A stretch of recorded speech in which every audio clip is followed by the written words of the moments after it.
2,90,000 కోట్లతో తెలంగాణ బడ్జెట్ని అయితే ఉప ముఖ్యమంత్రి ఆర్థిక శాఖ మంత్రి బట్టి విక్రమార్క ప్రవేశపెట్టడం జరిగింది. మనతో పాటుగా సిర్పూర్ నగర్ ఎమ్మెల్యే ఉన్నారు. ఎట్లా అనిపిస్తుంది సార్ మీకు ఈ బీజేపీ పార్టీ ఎమ్మెల్యేలు దీనిపైన విశ్లేషణ చేసి ఉండొచ్చు ఆల్రెడీ.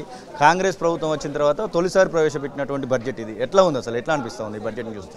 కేవలం ఒక మ్యాజిక్ షోలో మెజిషియన్ కదా కనికట్టు చేసి ప్రజలను మురిపించి ఆడియన్స్ను మురిపించినట్టు బట్టి గారి వాళ్ళు మాట్లాడినరు.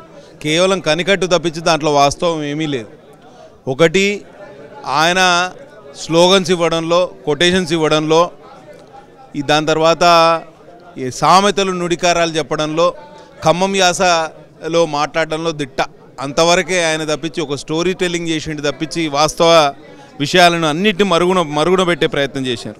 ఇవాళ నిన్నటికి నిన్న కేంద్ర ప్రభుత్వం ఏవి రాష్ట్రానికి డబ్బులు ఇవ్వలేదని అంటారా? ఇవాళ రీజనల్ రింగ్ రోడ్కు 30,000 కోట్లు కేంద్రం ఇచ్చిందని వాళ్ళే చెప్పారు ఇదే బడ్జెట్లో. ఇండియన్ ఇన్స్టిట్యూట్ ఆఫ్ హ్యాండ్లూమ్ టెక్నాలజీకి పర్మిషన్ ఇవ్వలేదు, డబ్బులు ఇవ్వలేదని శ్రీధర్ బాబు గారు నిన్న శాసనసభలో చెప్పారు. ఇవాళేమో దానికి అంగీకారం తెలిపారు, డబ్బులు ఇచ్చిందని మళ్ళా చెప్పారు. అంటే వాస్తవాలను మరుగునపరిచి అడ్డగోలుగా మాట్లాడినరు. ఎక్కడ చూసినా ఇలా అండర్లైన్స్ కనబడతా ఉన్నాయి. ఏంటి అసలు ఈ అండర్లైన్స్ గల కారణం ఏంటి? ఏంటంటే ఇప్పుడు మీరు ప్రతిదాని మీద అసలు వీళ్ళ వ్యవహారం చూస్తూ ఉంటే రాష్ట్రం పూర్తిగా దివాలా తీసింది.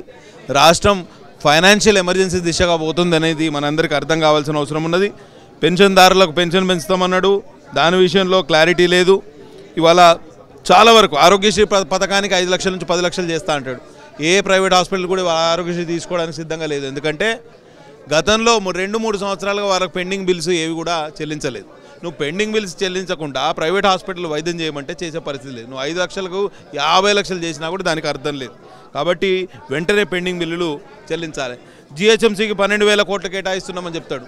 నువ్వు 1,200 కోట్లు జిహెచ్ఎంసీ కాంట్రాక్టర్లు చెల్లించలేదని నిన్నటికి నిన్న జిహెచ్ఎంసీ కాంట్రాక్టర్లు అందరూ బల్దియా కమిషనర్ కార్యాలయం ముందట పెద్ద ఎత్తున ధర్నా చేశారు.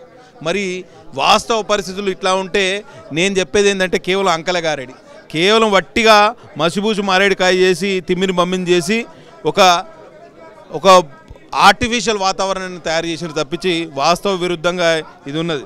ఇవాళ ఎంత దారుణం అంటే నిజాం షుగర్స్ లిమిటెడ్ని మేము పునరుద్ధరిస్తామని చెప్పారు. ఇది కమిటీ వేసి ఊరుకున్నారు. చేనేత కార్మికులు 1 నెల రోజుల్లో 18 మంది చచ్చిపోయారు. దీనికి కేటాయింపులు 0.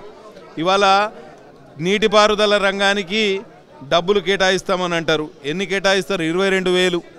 అసలైన తొలి వెలుగు. ఫాలో వాట్సాప్ @తొలి వెలుగు official.